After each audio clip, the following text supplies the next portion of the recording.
Yeah, my name is Jong-gu Park, who will chair this session for you. It is my pleasure to have you all here. And how do you do everybody today? The topic of the session is practical education based on industry-university collaboration in this period of high unemployment. As you may know well, contemporary global economy is facing difficulties such as high unemployment rate and low growth.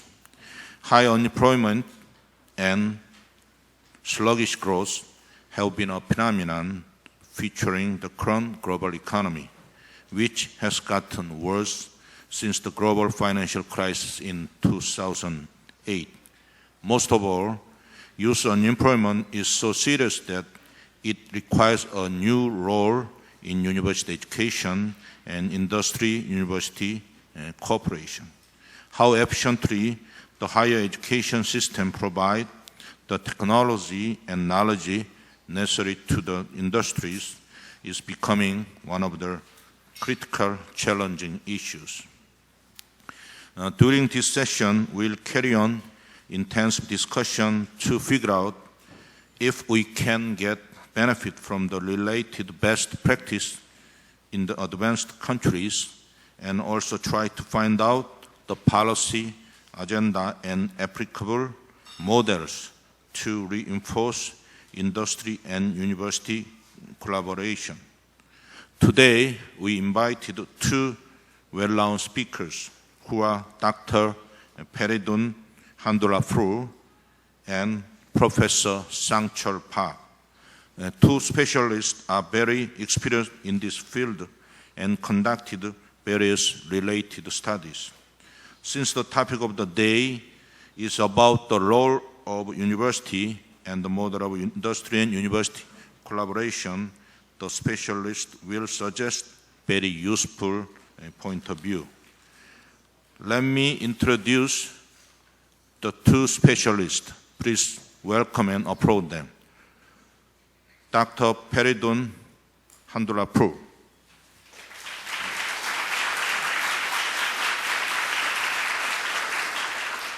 He is currently president of University of Waterloo. Also, we have Professor Sang-Chul Park from Korea Polytechnic University.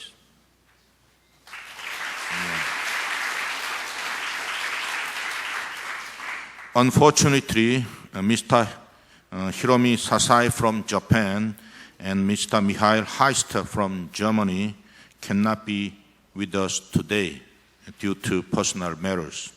Therefore, we will be very glad if floor audiences can aggressively participate in the session after the presentations. After the presentations, we will have discussion time involving floor participants and spend some time for wrapping up the session. Each speaker will be allowed 30 minutes for the presentation. Okay, the first speaker, Dr. Peridun Handulapur, President of University of Waterloo, will give the presentation titled Practical Education based on Industry-University Collaboration. Please.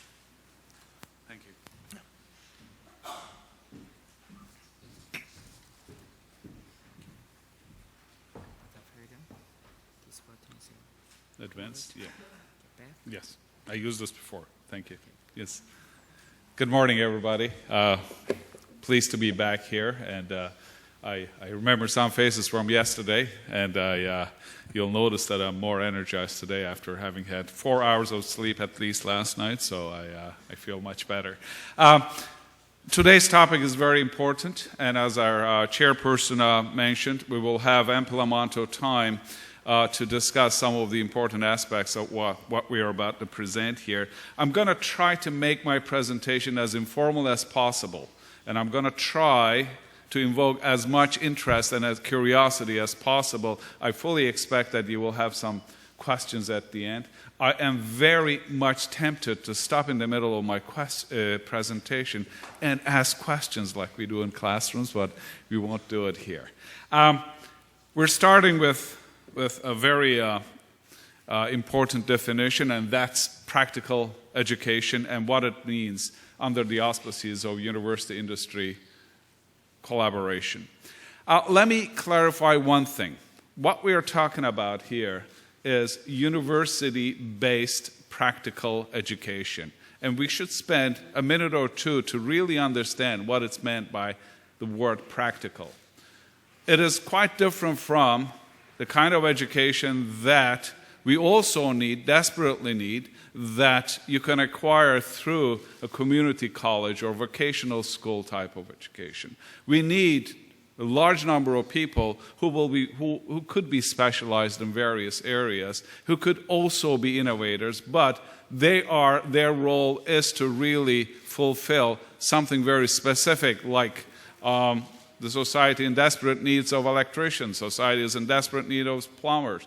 And do we want everybody to be either plumbers, or do we want everybody to be the kind of PhD level university educated people? So this is a different question that we can discuss some other time. What we're talking about here, what kind of really hands-on, experiential learning based education that we can provide to our students at universities, that they will be in possession of two things that we very much care. One is the depth of your knowledge, that you will learn yourself. The university will enable you to learn as best and as deep as possible. So I am not using the word teaching. I'm very careful in saying that university will not teach. In this day and age, the best way for you to acquire that knowledge is through your own learning. If we were to teach, you probably won't need the kind of teacher we're talking about today who will only transform you the information that he or she had read from other sources and will just simply transmit that information to you.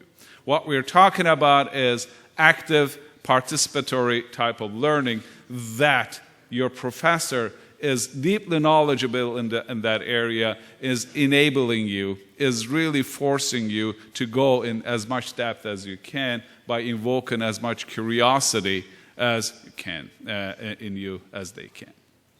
So this is the part that is crucial. Then we call it practical, but it's anything.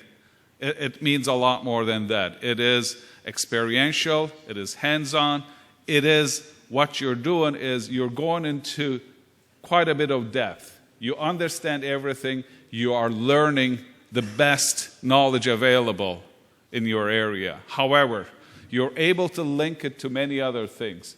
You are broadening your horizons, and you are broadening the scope of what you learn. You're not limiting it to what's been being taught to you. You're really expanding it yourself. What the picture you're seeing is one of the very first classrooms at my university, at the University of Waterloo, which was a relatively young university founded in 1957. This is one of the first classes. This university started out as an engineering university, and as I mentioned briefly yesterday, it came to a being out of necessity that in the region there was a very large and active manufacturing industry, manufacturing everything from automotive tires to refrigerators to bathtubs and tiles, and they simply didn't have enough engineers and people who were really good with technology.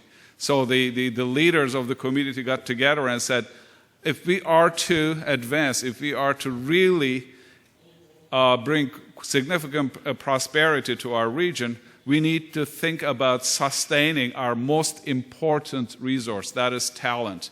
We cannot simply, and at that time their solution was to bring as many engineers as they could from either England or Scotland and get them to help them.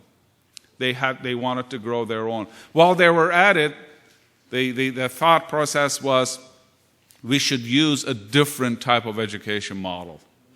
The model that the students will be able to put 2 and 2 together and make 5 out of this. How could be done if we gave them the best of both worlds? Give them absolutely the best knowledge they could acquire in the classroom, but then immediately after that, let them go out and really link what they learn in the classroom to the world outside the university. So make what's outside as part of your classroom, and make your classroom what is outside the university. With that, the cooperative education was fully implemented at the university. So what you're seeing here is part of it, that it's already hands-on, it's based on experiential learning. Number 2 was we needed to be relevant. We needed to be relevant to the world outside the university. And how could we do this? We had to understood the research needs of the world outside the university. We wanted to make sure that what we were teaching at that time, now I'm using the word teaching, was relevant, and we understood the needs of the industry to the point that if what you're doing now is very successful, always remember, if you're not innovating, if you're not finding other ways that what you're doing today can be done better, or something else could be brought in to replace it. And this is exactly what happened. Today, I'll fast forward very quickly, the region that the university is located in, there is not a single one of those initial industries present right now. The tire manufacturing is gone, the bathtubs are gone, refrigerators, they're all gone. They're replaced by high-tech companies, software companies, electronics companies,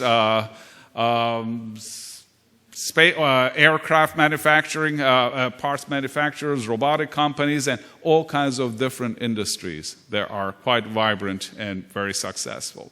So how do you bring that innovation piece? By truly understanding the needs of the industry and linking the university's capabilities as to how we could advance the mission of these industries.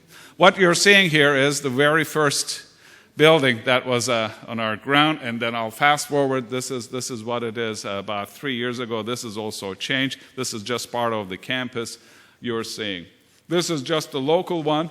The university has 5 other campuses in Canada, and 1 in Nanjing, China, 1 in Dubai, the United Arab Emirates, and another small one in Rome, Italy, as part of our School of Architecture. So this is how the university expanded itself, because by going outside, we are linked to the whole world. That is the whole idea. So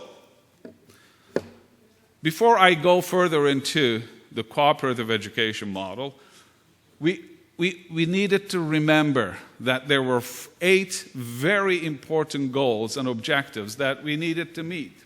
The first one is we needed to have a skilled and adaptable workforce able to meet the human resource needs of the country, period. Later on, we added an international dimension to that as we brought more and more international students to our campus. That is not only the needs of the country, but in a way, needs of the world. That was very important. And if we did not fulfill this commitment, we were basically cutting the umbilical cord between us and the future, because that is the most important piece that will propel us to the future by investing in that workforce. Second one, once you have it in place, then what? You need to have, you wanted to have them capacity for innovation, knowledge creation, and knowledge transfer. 3 things that are very important.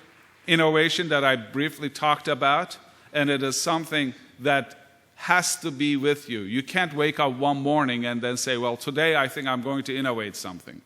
Okay? Innovation has to be part of your DNA. Innovation has to be part of your constant thinking and motivation. This is the only way that you can truly become an innovator, if you live with it and you can implement it anywhere, anytime, all the time. That is the only way we can move forward. That means defy status quo. What you have today, you have to understand that is may not be, is not going to be useful tomorrow. Number two, if you really sit on your laurels and say that I have been so successful, we are doing this so beautifully, therefore, because we have been successful in the past, that is a guarantee for me that I'm going to continue to be successful in the future. Absolutely no. If you're not innovative, your past success is no way it will guarantee you your future success. And that has to be one of the most important motivators. All the big companies that do not exist today, they made some strategic mistakes, the kind that I just mentioned, and they suffered from those 5-10 years down the road because those mistakes are made much earlier. The third piece, everything is fine, but quality of education is also extremely important. It will be mentioned again in further detail that to define what we understand from the quality of education. Quality of education is shiny, nice classrooms, that you have technology, or quality education is that you have content and you really know what that content is, and you participate in the creation of that content. Not only do you participate, but you also implement that content.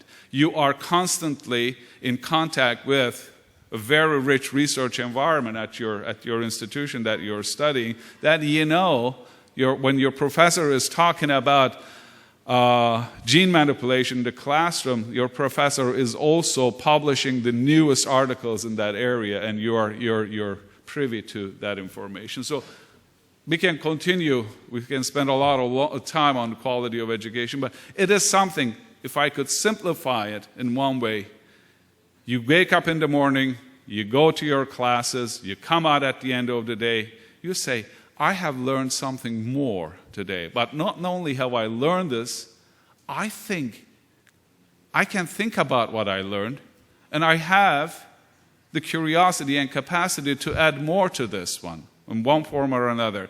That is what I will say, a quality of education that we enabled to raise your curiosity and your thinking about how you can already improve or add value to it. We also want you to be an active citizen. Again, I very briefly mentioned yesterday, we are facing some very serious problems.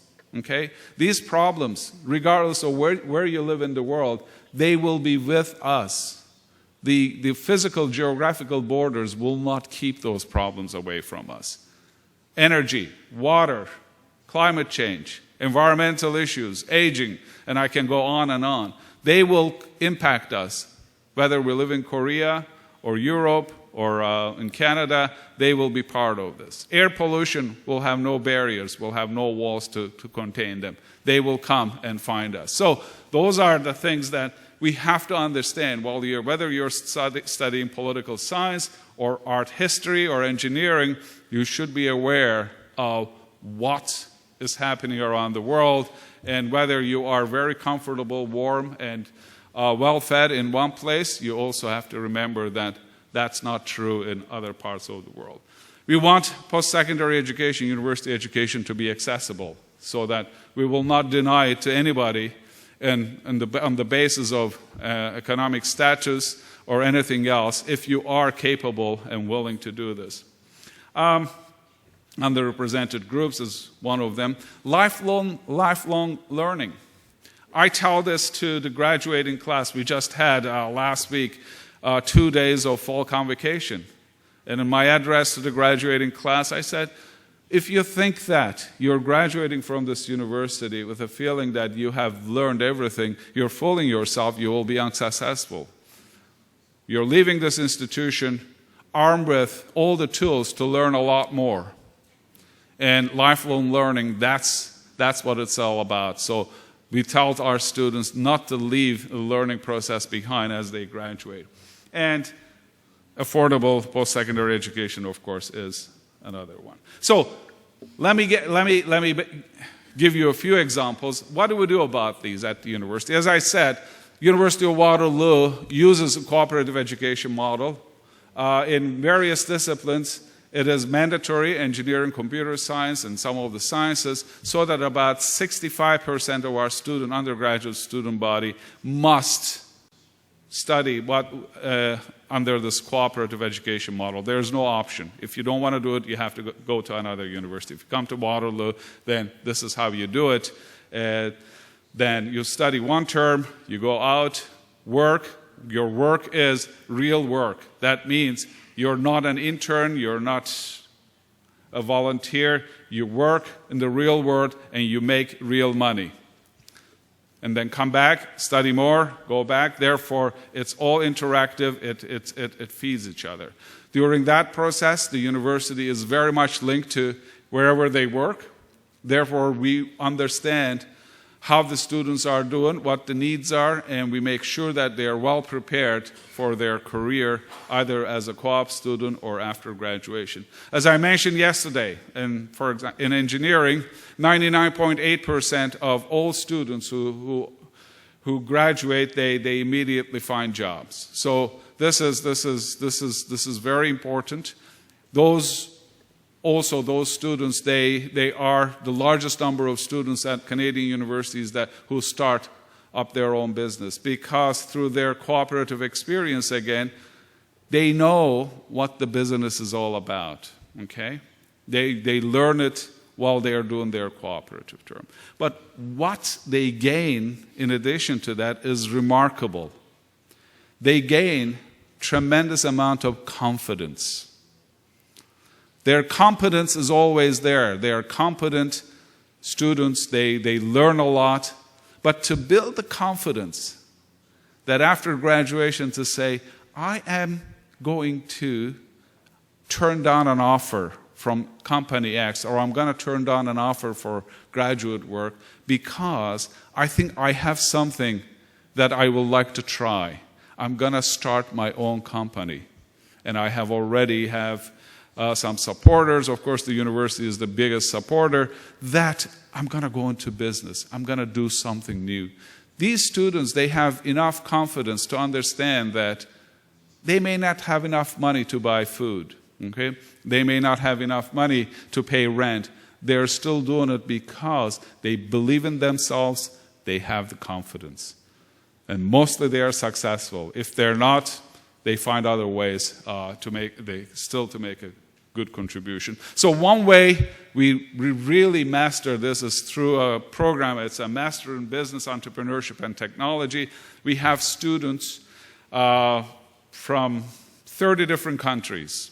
This is a master's level course, and it's packed. These students, all they do, they sit, they're mentored, they're coached, and they form companies, and they understand how to be truly an entrepreneur. And they do significant co-op work at the graduate level. I showed this picture yesterday because I really like this picture. This third-year undergraduate mechanical engineering student is standing in one of the largest gas turbine impellers, and then he is making a significant contribution there.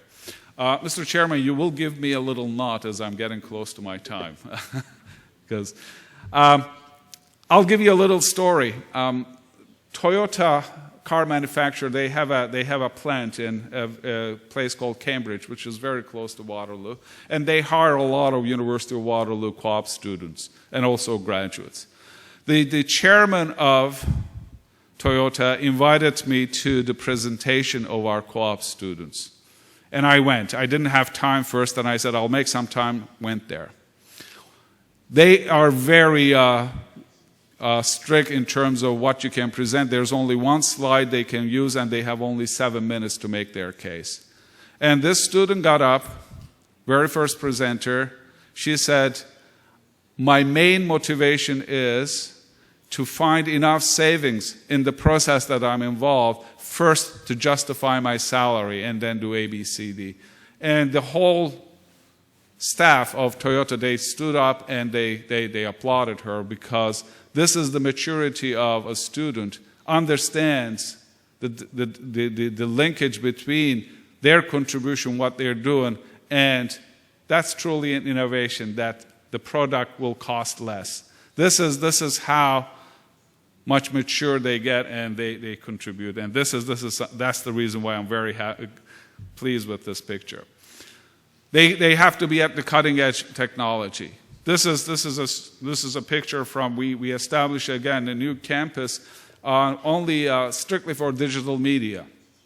Digital media, as you would imagine, it covers a broad spectrum of areas, and all the students from engineering to arts, English, computer science, they're all together. And some of the professors, they're all together. And they are not only learning, they are innovating, they are coming up with some fabulously new ideas and suggestions that have never, ever been thought of before. I think we covered this one. So, another thing I would say, if you're doing something, you have to give it more than 100%. We are the largest cooperative education university in the world because there is no compromise. It has to be that way.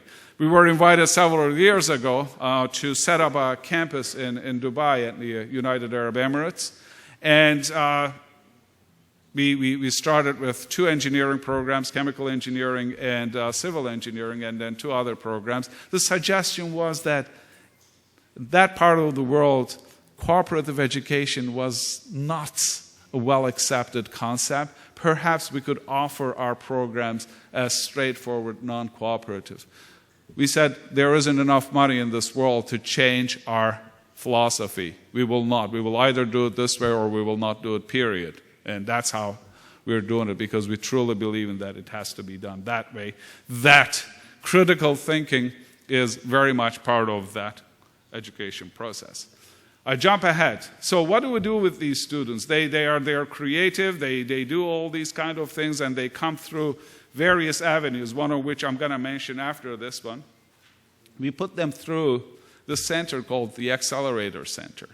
So what's so unique about it? It's just a building, right? But what happens inside of this building is very important, and this is where the university-industry collaboration, or university and what's outside the university relationship, becomes very important. This place is filled all the time, from 6 a.m. in the morning until midnight by industry leaders. They are there.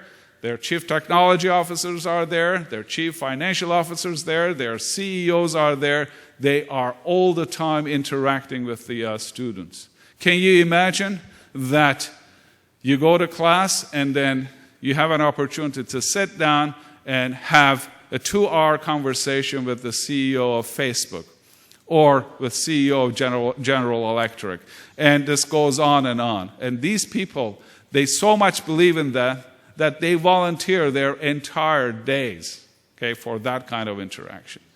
That's why the confidence is there. They are there. It's not that they read about these people in newspapers or magazines. They are there face-to-face interacting with them. So this place is filled all the time with these kind of business leaders who not only motivate those students, but they share their first-hand personal experiences with them. They look at them, they can touch them if they want to, but they realize that here is the person. This is the woman who is the head of General Electric. It could be me. Why not? And they hear their story. And this is invaluable for them to have that kind of interaction. So my suggestion, okay, whoever is an educator here, that don't wait. Bring the world from outside to your campus. Don't wait for them to find you. You have to be aggressive. You have to motivate them to come, because their future is also dependent on your products, which is your students, your talent. So what happens in that Accelerator Center? As I speak today, they have 48 current clients. These are going through that. They're going to become successful entrepreneurs. They're going to become successful businesses. And it goes on and on. It has a significant economic value, significant potential for job creation and spin-off, therefore a good element for prosperity. I will equate everything to good quality of life, not only for them, but for everybody else around there. So they are one of the 22 best global resources for young entrepreneurs, the Accelerator Center. That's been chosen.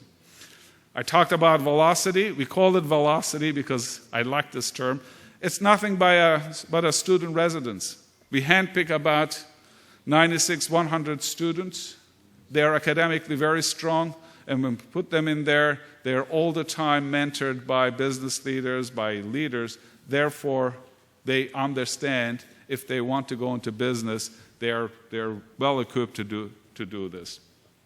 As a result, again, 34 companies just created, recently, and raised $30 million, and it goes on and on. It's a way that these students, the reason why they are able to do this, because they are very much connected to the world outside. The worst thing we can do at the university is to force our students to bury themselves in books and load them up with all kinds of really not very relevant things, so that they have absolutely no time to even breathe outside a classroom. That is not what we do. That is not what we should be doing if we really want to be on top of the innovation scale.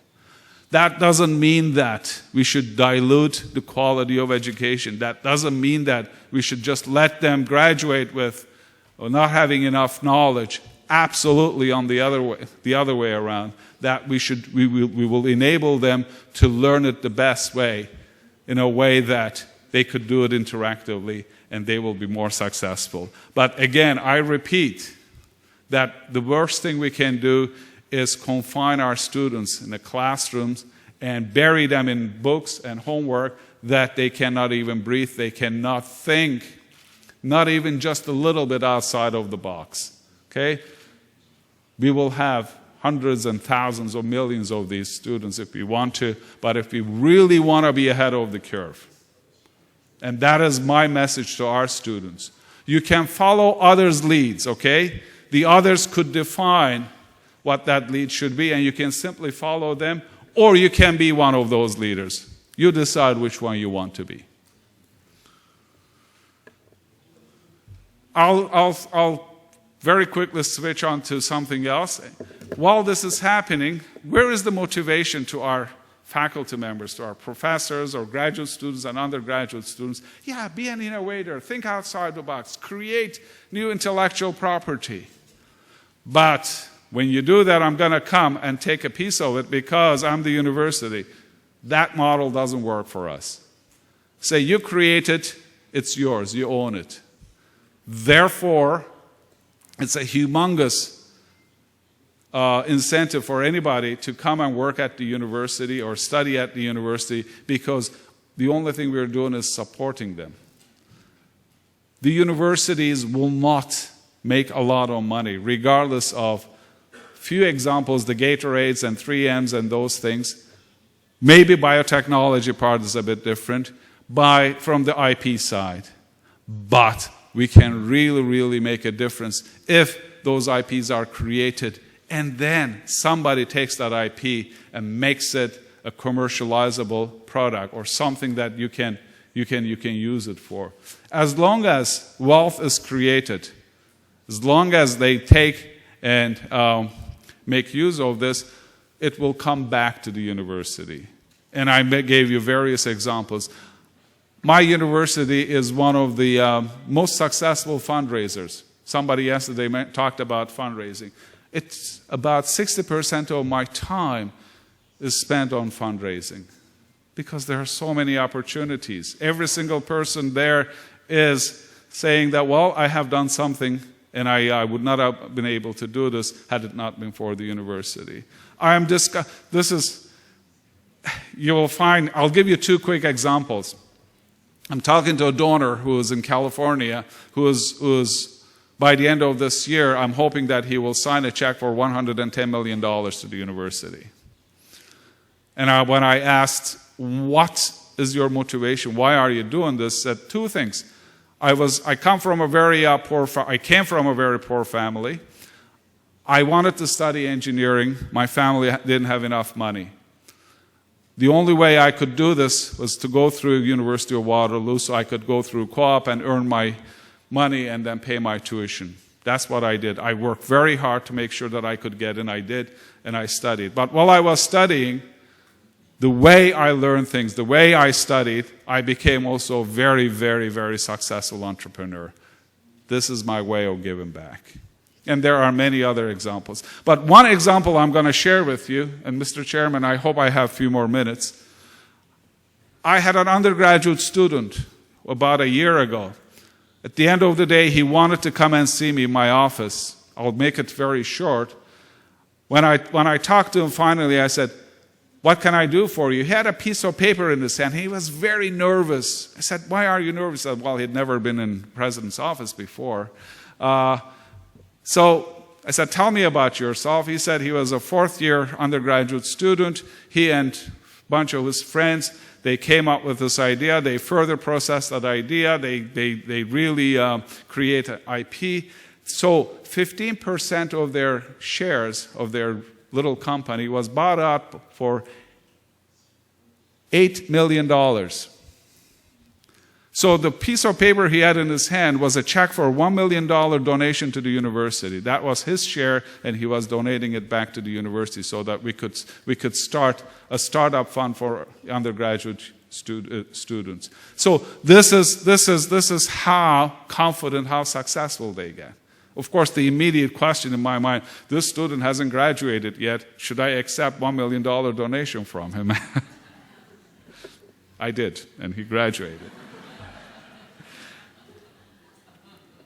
So, let me pass forward a little bit. So, here is our further thought, the triple helix. Government, industry, and university. We need to work hand in hand. In today's environment, we cannot do everything on our own. Partnership is extremely important, and it requires three to tango in this case. You have to be very much linked to the government, you have to be linked to the industry, and you have to be relevant. Okay? Let me use something that Thomas Edison said, is that if I could solve all the problems myself, I would. But he couldn't. That's why he had 21 assistants helping him. Okay? And that's what it is. Today's issues, today's challenges, today's problems are so complex that we alone, as universities, we cannot do this. We have to have that linkage so that we well understand, and the partnership has to be there. So, the way forward is, again, in an environment that is very encouraging to entrepreneurship, okay, and innovation. You have to be in a collaborative environment. Global relevance and impact is very important. You can no longer isolate an issue to a local setting. It has to be a global setting. Wherever you study, you must think that you can, with what you're learning, with your degree, you should be able to go and apply it anywhere in the world. Okay? And while it's fabulous to create ideas, we need to be able to, in an environment that we can mobilize these ideas. So, what do we need to do? New partnership, increased collaboration. We need to think beyond disciplinary boundaries. I gave you the digital media example that a student from an English department works side by side with a student from engineering and computer science and political science. They're all there, but under the umbrella of digital media. I mentioned international scale, and you have to have that innovation gene in your blood anytime, and it has to be outside classroom. Let me leave you with this one. These are the research priorities that we developed. And you will say, so what? Why are you sharing this with us? Okay? For each and every one of these areas, we are conducting research at the most fundamental level. For quantum computing, quantum science, they are doing things that they don't really know what kind of question they're answering. But the science, the depth of science is so big. But in every one of these things, they're interdisciplinary. That means more than one, usually 3, 4 different disciplines, they come together. There is very strong industrial linkage. And industrial linkage is not just in the form of, yes, let's have a meeting. There is significant financial contribution to each and every one of them, and they're very much linked to also the governmental priorities and needs. So that's the reason why when we say aging and health promotion, do you realize that today, if I take OECD countries, and you can find out what those countries are, organizations of economic countries, about 20, 21 of them. Today, there is 11 working people for one retiree. By year 2050, there will be only 3 working people available for each retiree. Can you imagine that? You have to have a different system. You have to have right from insurance to financial modeling, because our pension plans will not be even able to, as the number of people decreases, and on the other hand, we're promoting health, our healthcare system is better, that people are living longer. How do we manage this? So you have to have something to deal with this. If it's not coming from the universities, it's not going to come from anywhere else. And the list goes on. It's just to give you an idea again that these are, each and every one of these things, they cover more than one discipline. But whether you're studying history, whether you're studying health, whether you're studying engineering, you have to think that this is what probably your study will be aimed at. These are one of the areas that you'll be working on, and it will take many, many of you to get together and create ideas to find solutions. I mentioned it yesterday again, that I passed my age, many of us, to really actively contribute to these. I can go to sleep, and I sleep well, knowing that I'm contributing something to the next generation, to the current generation, that they will find a solution to these. So this is what we ought to make sure that at universities, these are the kind of students we are educating, we are graduating.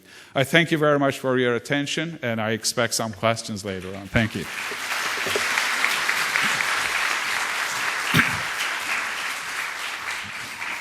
Thank you, Mr. President, for your excellent presentations. Dr. Peridun Handulapur presented the meaning of cooperative education, taking the example of University of Waterloo, and elaborated on the program focusing in the curriculum and educational program. For industry and university collaboration, he tried to take a useful analysis, particularly upon the impact of Waterloo region innovation ecosystem. He stressed how the need of the industry is linked to the university education and training. He also emphasized the importance of experience-based education and participatory education, and deeply relate to the world outside the universities. As the next speaker, Dr. Sangchul Park will give us the presentation, which is Youth Unemployment and Assignment of University for Practical Education, KPU model. Dr. Park, please.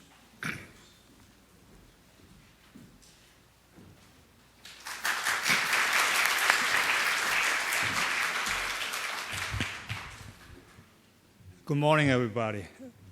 And the chairman and I share the same family name, but our universities are not same. So my university is a different affiliation from the Ministry of Knowledge and Economy. And I also see many young high school students here, and I praise them very much, which is a very new phenomenon I have never seen around the world. Young high school students attending in an international forum.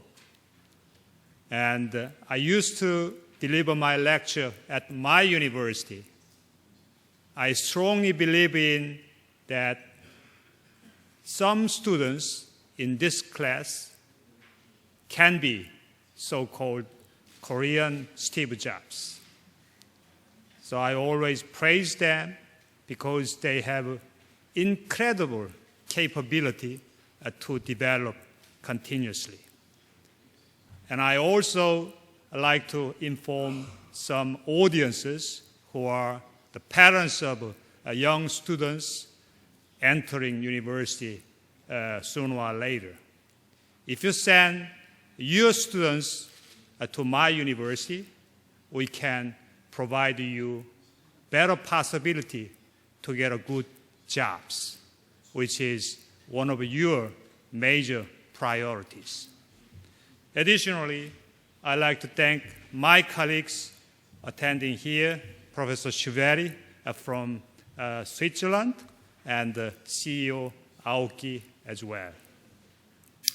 I'd like to deliver you today the youth unemployment and assignment of university for practical education, how to solve this hot potatoes, which is rather a global agenda at this moment.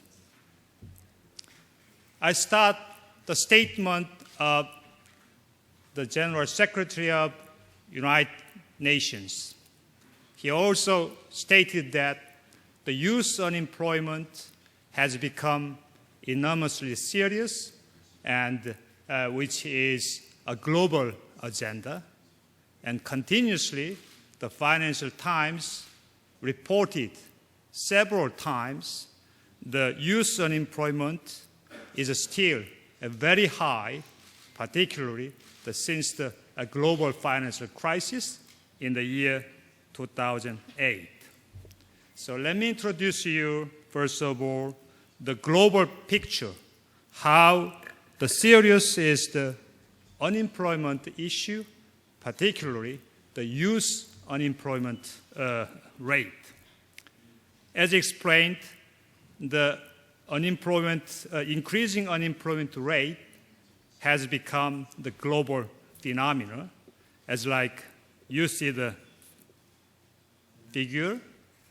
The growth of world gross product has declined dramatically since the year 2008, and since then slightly recovering, but since the last year we don't know where we are heading for due to the further crisis in the European Union as well as in the United States.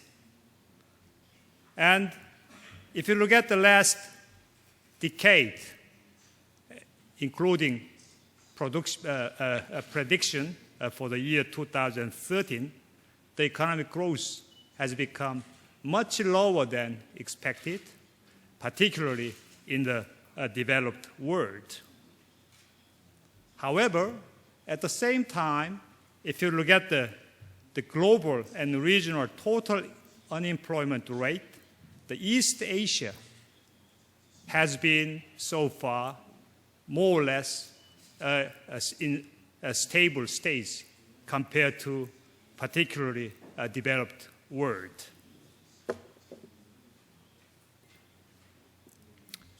But if you look at the youth unemployment rate from 15 to 24 years old, it is still very worrisome. I think you still remember what happened in the early last year, so-called Arab Spring political incident. So if you look at the last 2 decades, how the global youth unemployment as well as unemployment rate have become, which is closely related with so-called globalization processes. This is increasing phenomena, declined for a while in the year 2007 when it was the global economic peak. And then later, the unemployment rate inclined continuously.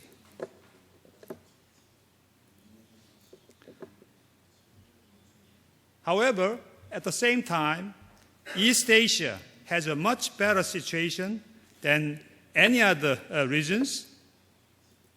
The international organization published annually this statistical data. The bottom part, the gray dot, is East Asian youth unemployment rate, which is the lowest among other regions, meaning that East Asia is still relatively a better situation even in youth unemployment rate. And let's look at the South Korean case. The South Korean, the youth unemployment rate is fairly low, among the lowest, along with Austria, Japan, and Germany. In the end of July this year, it has accounted for only 7.3%.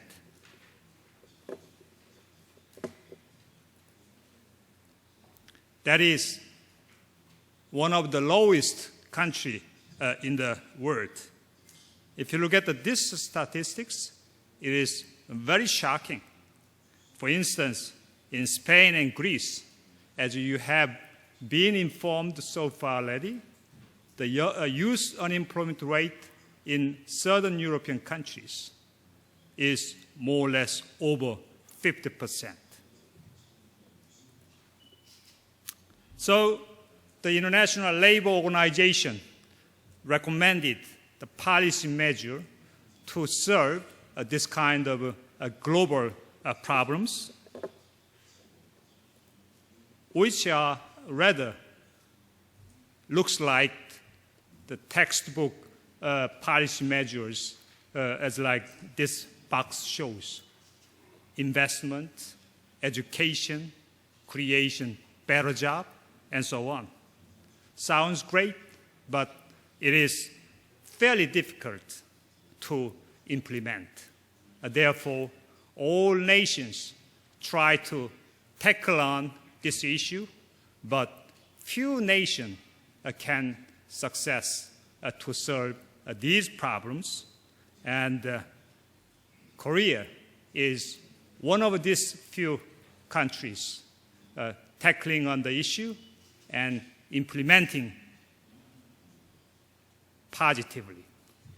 So let's look at the youth unemployment and job mismatch in Korean case. Korea has fairly unique economic and industrial structure based on large size companies dominating. However, since the Asian financial crisis, the total numbers of large size companies as well as employees have declined. If you look at the statistical data, you can understand clearly that since the 98, the total number of large size companies have declined continuously. And even the total number of employees have also declined and have the same pattern as like the total number of large-sized companies. At the same time, we also see the low ratio of numbers of large-sized companies and employees in global comparison.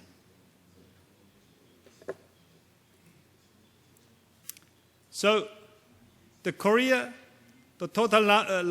number of large-sized companies in Korea has accounted for only 0.1%, which is equivalent to the UK's case. However, if you look at the total number of employees, the Korean case is extremely low, much lower than in the UK's case, meaning that the structure, industrial structure in Korean case is fairly vulnerable from the external shock or external economic environment.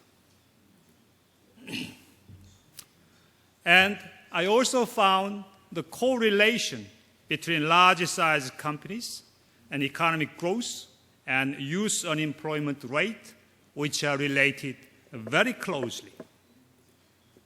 So if you look at these graphics, when the larger size of companies increased, the economic growth increased also. And at the same time, when the total number of large-sized companies declined, then the youth unemployment rate increased. And if you look at the SMEs side, the SMEs has been created fairly much since the Asian financial crisis, as well as the total number of employment. But at the same time, we are facing the labor shortage and high turnover rates, particularly in the SMEs. So this graphic shows us the total number of SMEs has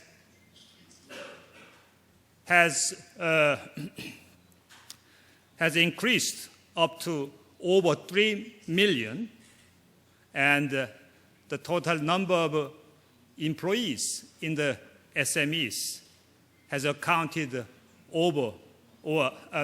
close to the 12 million. However, if you look at the labor shortage, the SMEs has faced severe problems of a labor shortage regardless which sector, manufacturing or services. And the structural problem is the turnover rate of youth employees in the SMEs have increased dramatically, and which are rather very high portion, as like you see in the table, nearly 49% and over 41%. So additionally, we have also one chronicle problems, which you might have heard yesterday from the Minister Lee. South Korea has a high entrance rate of a university. In the year 2008, it was over 83.3%, but a declining path at the moment, around 79%. But the problem is the industry cannot generate equivalent number of the job. Only below 60% of employees or graduates from the university could get job based on the government statistics. So this is the figure you saw yesterday, therefore I skip it. Then let us look at how the South Korean government has tackled on this issue by creating some policy measures. In the year 2003, one act, which is so-called the Law on Promoting Industry and Academia Cooperation, was passed, and all of the universities needed to organize industry and academia consortium since the year 2004. These IAC aimed at training skilled human resources for industries, R&D for new knowledge and technology transfers and advices for industries. And this law has been enlarged in the new government in the year 2008. So if you look at these statistics, around over 150 universities, which is around 50% of total Korean universities, have created IAC in order to create close linkage between industry and academy. Then why the government has to create this kind of organization? The reason for that, number one, is growing technology trade deficit despite increasing R&D investment. If you look at this table, what I found, the technology trade deficit has increased continuously last 10 years. In the year 2010, it has accounted for nearly $7 billion US. So the more we export our goods, the more we have to import the technologies. So in fact, we have to pay the high cost by increasing our export. And if you look at the total investment of South Korean R&D, South Korea is the sixth largest country investing in R&D sectors, which has been continuously increasing trend last decade. However, if you look at the content, the balance sheet is not that positive. So we have to be aware of it, how to solve this kind of negative balance sheet. And there are other agenda as well, managing the IPR, particularly patents and commercialization. And the most important difficult is intensifying a job mismatch between industry and universities, as like informed previously. Then what kinds of policy measures the government has implemented? The government has launched already, as I said, the IAC in over 150 universities in Korea.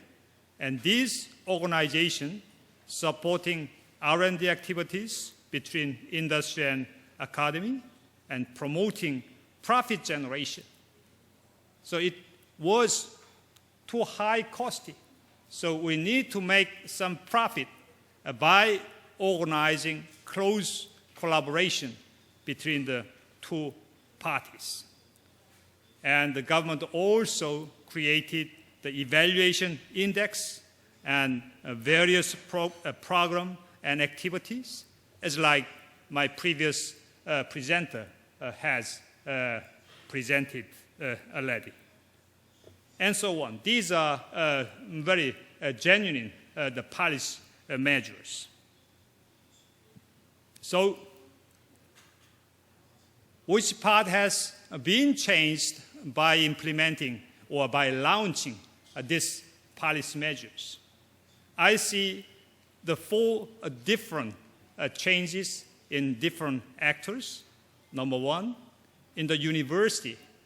In the beginning, most of the universities try to avoid IAC organization. It was too difficult for them to implement. But by time, they returned to the friendly IAC by receiving many incentives. And professors has also changed from theory and textbook oriented toward practice and field oriented. And even students have been changed, the job mismatch between education and job toward match between education and job. And even community and company size, they have been also changed from passive perspective of IAC toward active perspective of IAC.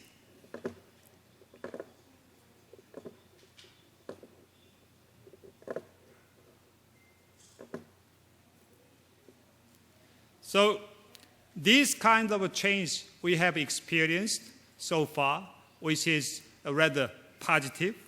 Then let me go through the case study of the so-called Korean model.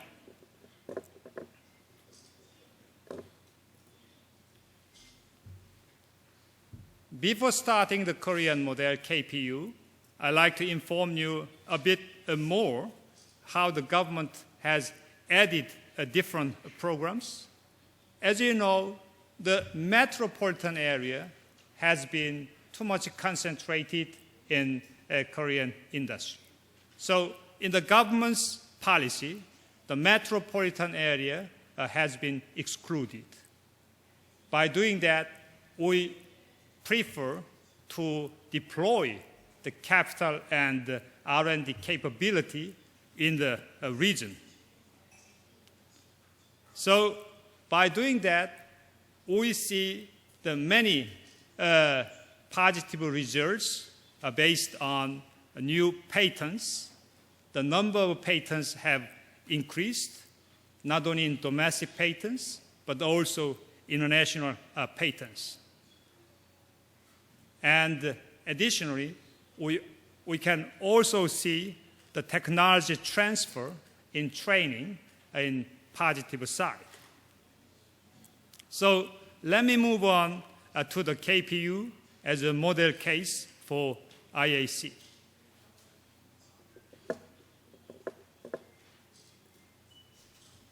My university is located near to Incheon, and some of foreign attendants have just passed by while you drove the cars or buses, and so on.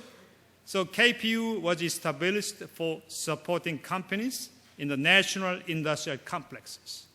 We have around over 10,000 companies around the campus. And our main goals are focused on supporting SMEs in the complexes.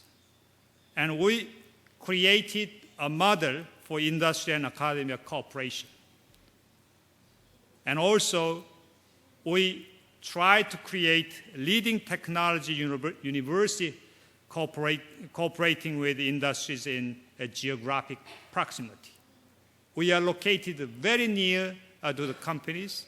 The companies can contact us in any time and very easy to come by.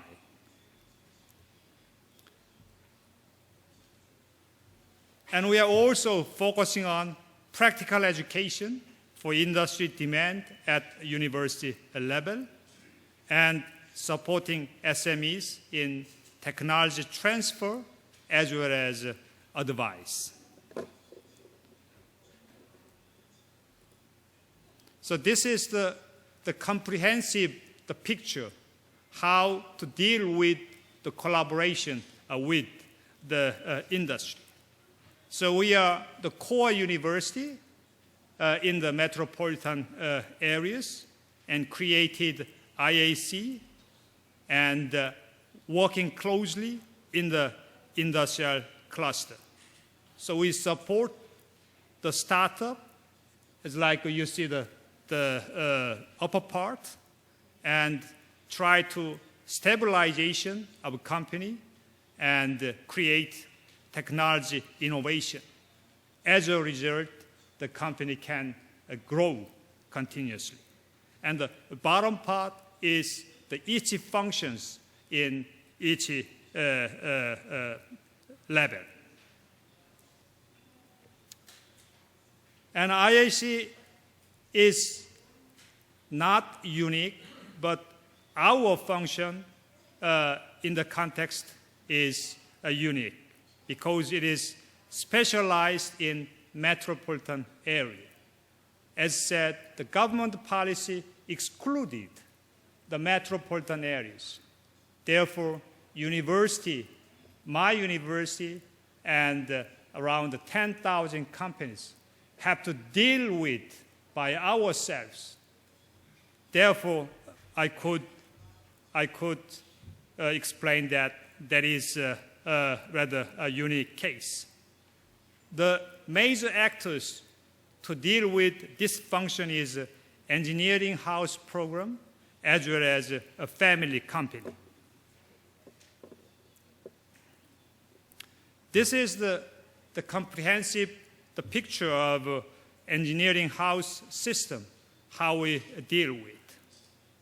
So we choose advised professor and the director professors dealing with the project, choosing companies which do prefer collaborate with us in order to solve the difficulties of technology innovation as well as a transfer from the company side, meaning that it is purely based on the demand side instead of a supply side.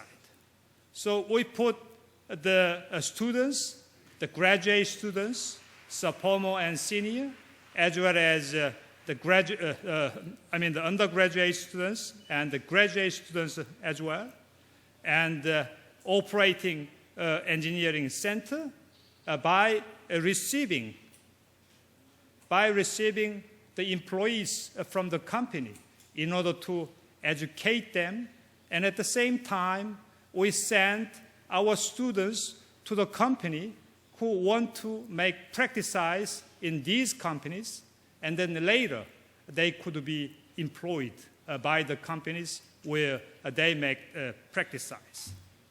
And the collaboration part is we create the common R&D center with the company and carry out the joint R&D projects. And one of the greatest advantage is we do have the highly developed test equipment, which are very costly for SMEs, and we can rent them. And SMEs are really appreciated. And these processes have been continuously. So in the end, we found out some clear characteristics of engineering house programs. As like you see in the right side, the EH curriculum can generate the specialties fairly high compared to the regular curriculum. So by having the curriculum, the students can develop themselves very much, and companies wants to hire them, and so on. And the family company system is actually the Nordic model, particularly in Sweden and Finland. And we have adopted this Nordic system and made the Koreanizations. That means that can fit in our context. First, we choose a company clustering as a first step.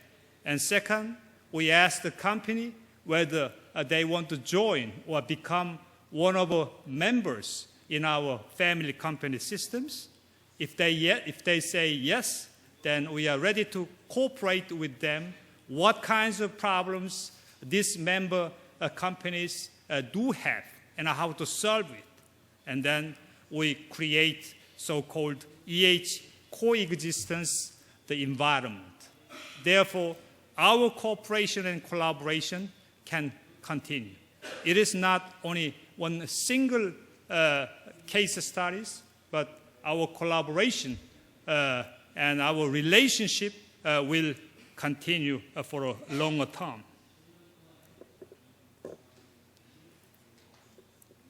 So as a result, as I said previously, KPU, Korean Polytechnic University, has marked the highest employment rate of graduates since the year 2003, which is not only 1 year, but 9 years in consistency.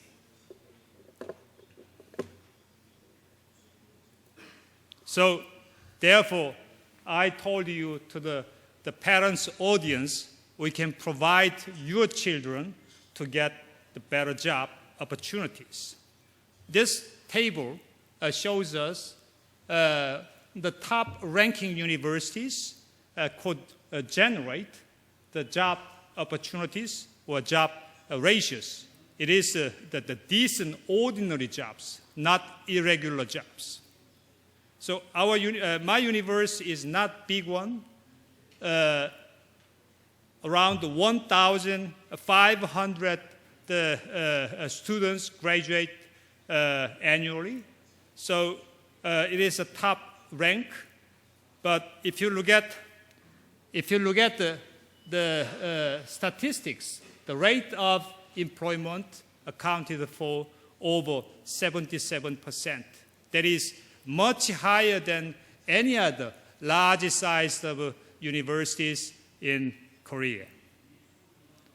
Then, as a last part, I like to draw upon some problem analysis as well as future prospects.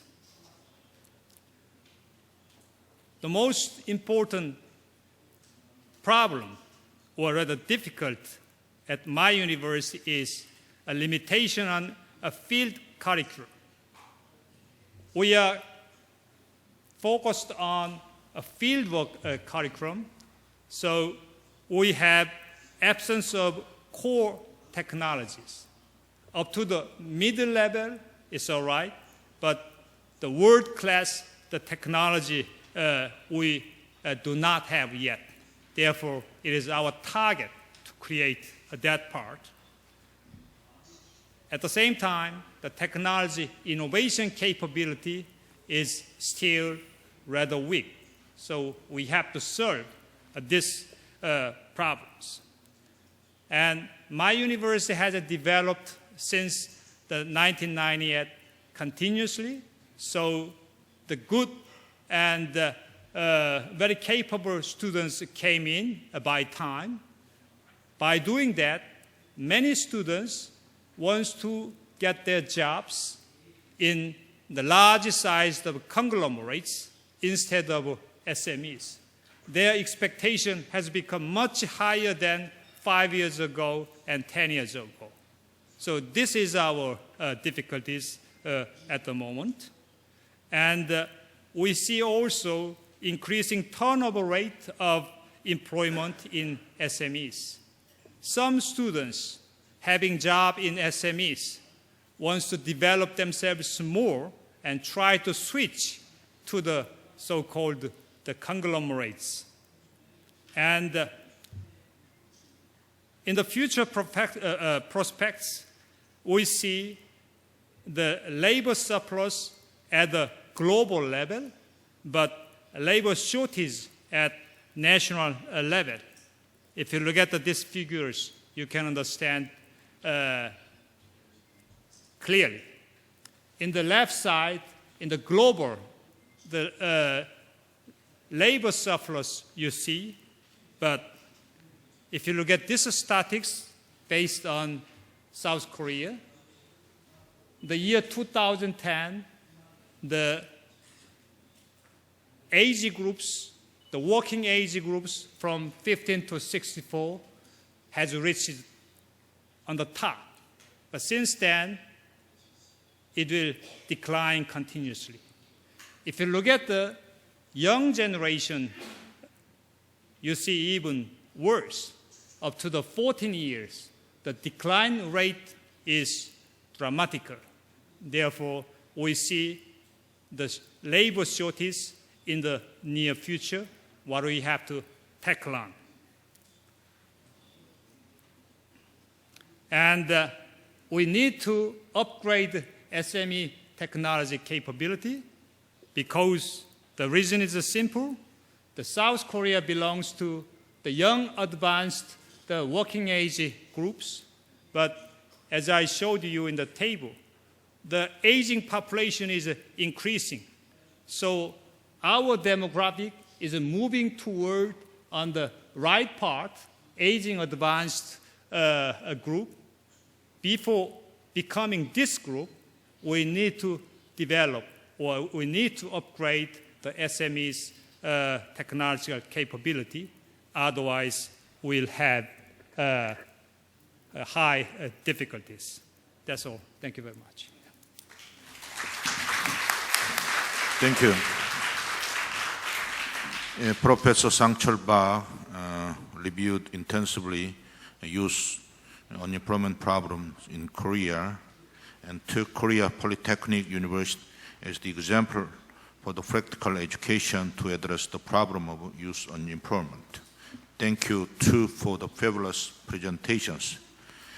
Two presentations are done now, and we may spend some time listening to comment from the floor audience. It will be very appreciative if the two speakers will respond to the comment. Let us limit the time for the comment from the audience within 1 minute. For those who would like to comment, raise your hand and tell your name and title. For the smooth proceedings, we may listen to all the comments from the floor audience, and the speakers will reply to them all at once. Where is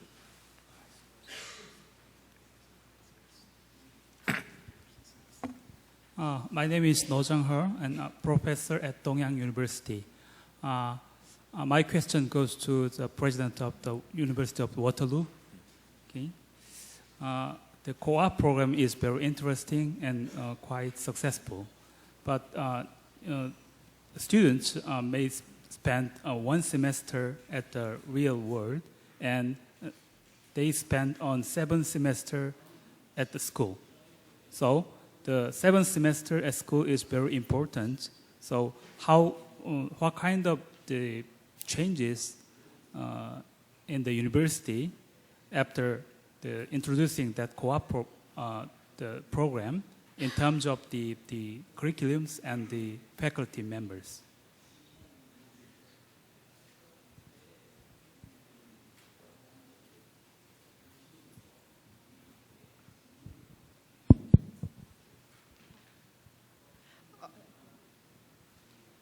안녕하세요. 용인외고에서 온 이유송이라고 합니다.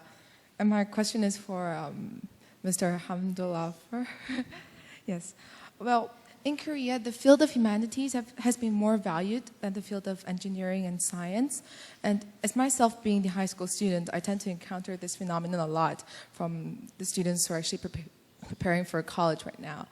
So as the president of a successful university regarding the field of engineering and science, what do you recommend to Korean universities specializing in engineering and science to attract these students at the entrance level?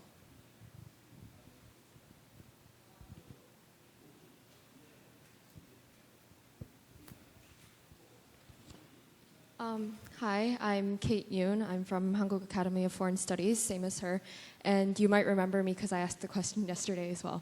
So you told us during your presentation that creativity isn't something that occurs overnight.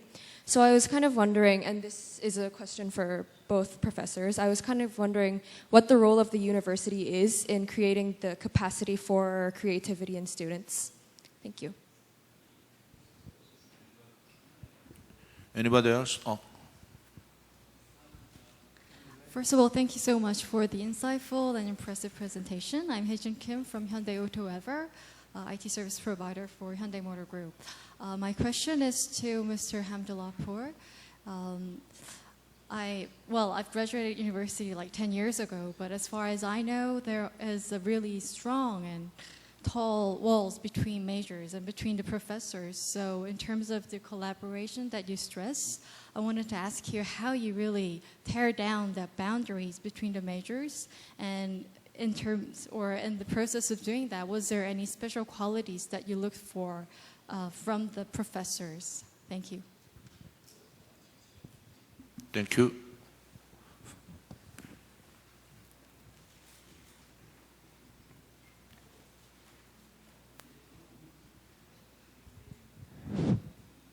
저는 한국 교대에서 나왔는데 오틀라 총장님께 제가 건의 겸 질문을 하겠습니다. 어제 제가 강의를 듣고 감명이 많이 있고 많이 배웠습니다. 그런데 한국 우리 교육계 하고 싶은 건의하고 싶은 그 몇 가지가 있을 걸로 압니다. 거기에 대해서 말씀해 주시면 감사하겠습니다. Finally, another female. 저도 공부하고 있는 학생인데요. 일단은 아까 강조하신 대학과 산업과의 연계를 이제 학교에서 추진하기 위해서는 비단 교수님하고 어떤 학생과의 장벽을 붕괴하는 것만이 아니라 아마 이제 학교 내부의 스태프들까지도 전략기획팀이라든지 학사팀이라든지 이런 학교 내부의 스태프까지도 아까 학교의 어떤 가치를 공유해서 이제 같이 이렇게 이끌어 나갈 수 있도록 해야 될 텐데 그런 학교 입장에서 그 스태프들에게 학교의 그런 추진하고 있는 전략을 전달하기 위해서 어떤 활동들을 하셨는지가 궁금합니다.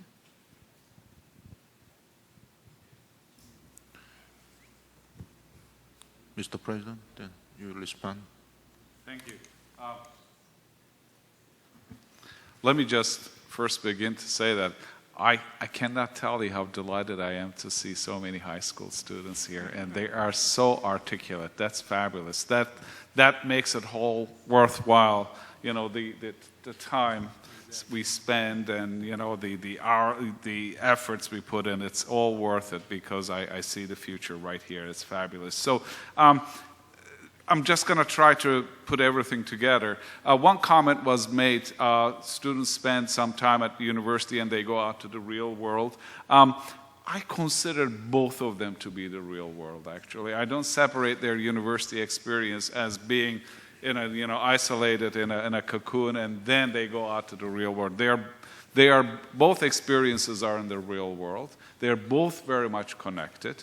So while they're out on a work term, they're very much connected to the university. We use the technology to be in touch with them. You have to put a tremendous amount of support and horsepower behind this. I hope one day you'll come to visit our campus, main campus. There's a standalone huge building. This is just for co-op. And there's well over 160 people there at any given time. They're working with students, they're preparing them, they're in touch with companies, and vice versa. When they are back at the university, they're not disconnected from wherever they were. So there is definitely, it's a full system. There are some practical difficulties. For example, co-op students do not like to go on international exchanges because they either have to be at school or out on co-op terms, therefore they miss that opportunity. So what we do is we make sure that they have international co-op opportunities. So we have our students, they work in 60 different countries, and they combine that international experience. If we can find a way, they go and work in the research laboratory at another university in a different country. So we really have to be on top of this. And when I say innovation, we have to innovate constantly on the co-op side as well. So that's how we keep it all together. My recommendation to students, first, this is my really first real interaction here in Korea. I know the Korean system. I have several colleagues. I have tremendous respect for the Korean higher education system and how the government sees it and how much they invest in it. It's fabulous. My thinking is always, don't stay wherever you are today, okay? I look at my university, I'm very proud of our accomplishments and everything. If I went to bed with that thought, I shouldn't be doing my job. My job is, what can we do better tomorrow? So I am not, in that sense, I am not in a position to offer any recommendations as to how, the Korean higher education system should reform itself, whether it's needed. But my recommendation to the students, don't put yourself in a box. When I say we educate our students in a way that they're career ready, I don't want them to think that this is the only reason why they go to university. You go to university because you are going to be a very valuable member of the society, this community. Your presence will make an impact. Your presence is not just limited to, I'm going to get a job, I'm going to work for company A, I'm going to then meet somebody, get married, have children, It's not that. I want you to be the leader, okay, who will find solutions to the problems I listed. I want you to be the leader to think that there's no boundaries, to you as to what you're capable of doing. Those are the things that I want the students to think of. If I could, I'll give you a very quick example. One of the programs we have at the university called at the School of Accounting and Finance. It's a very successful program, and the entry average getting into that program is about 95%. It's very competitive. Not only you have to have 95% high school graduation average, but you have to go through an interview as well. So you will think that each and every one of those students will be fantastically successful. Wrong. Between the first year and second year, there is an attrition rate about 12 to 13%. I was just horrified. How could that happen? It's beyond any standards. You know why? Many students are forced by their parents to go and take accounting and finance because they believe that this is they will be fabulously successful and the jobs will be waiting for them. That's true. But students say, that's not what they want.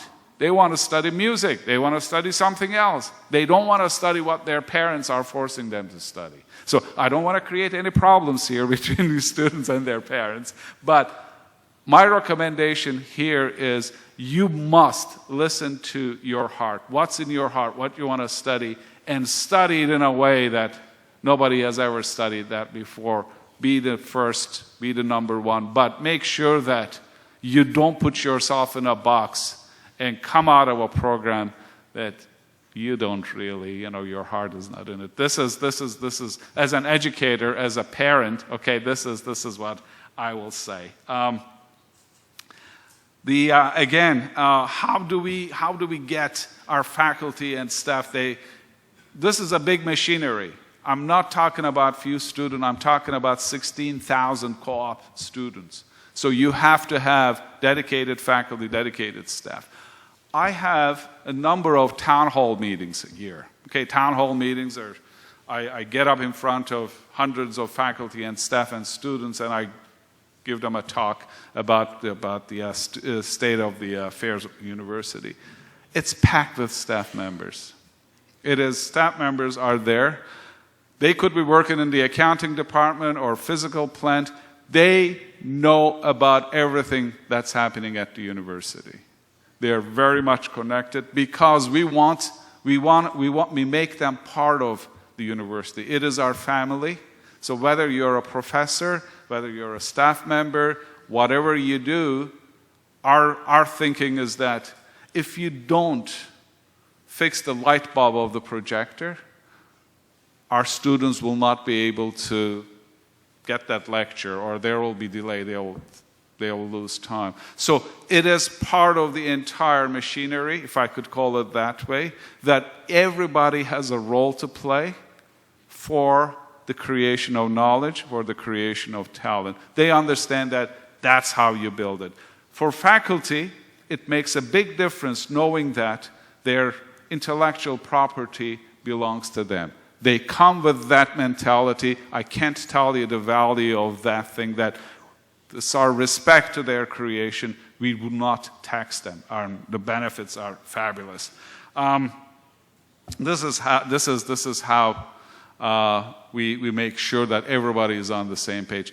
I think I answered most questions. I'm sorry, I was desperately trying to take notes, but now I can't read my own handwriting. So if I missed anything, let me know. But at the end of the day, I think it boils down to two things. And I think you my colleague very wonderfully articulated as to how each thing is related. At the end of the day, talent, that's you, okay? And we want to equip our talent with the best knowledge possible so that you can create more knowledge. But not only will you create that knowledge, you will make a very good use of that knowledge by offering it to the others. Thank you. Thank you. Professor Park, you have any extra word? Yes, I'd like to answer you very shortly in a practical manner regarding collaboration between industry and academia. We are approaching a very practical way. The employees working in IAC is named as the liaison officer.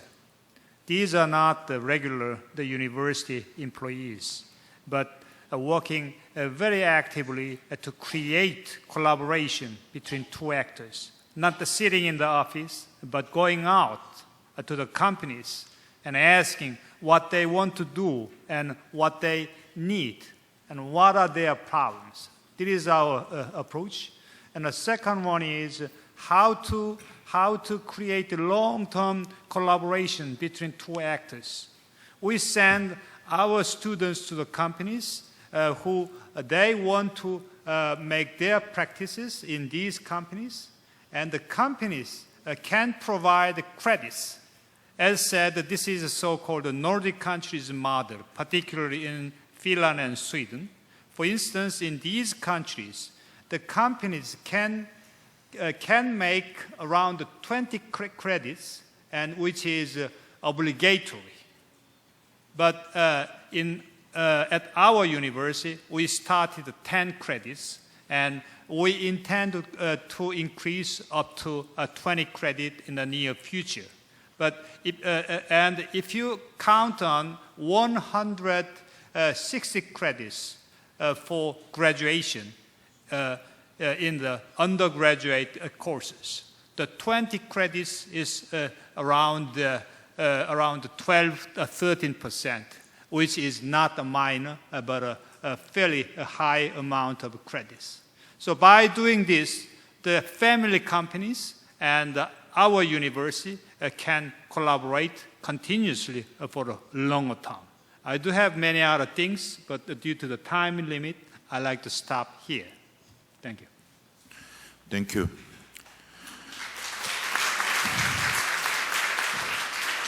Through today's presentations and discussion, we had an in-depth discussion and exchanged ideas regarding lots of effort and various policy agenda to enhance industry and university collaboration. Especially, we recognize that it is very urgent for the universities to transform themselves to be able to cope with the changes in the industrial structure throughout the creative curriculum development and a transforming collaboration between government, industry, and the universities. Once again, we would like to extend our gratitude to the speakers and the participants from the floor audience and to finish up this session. Thank you all for listening. Thank you.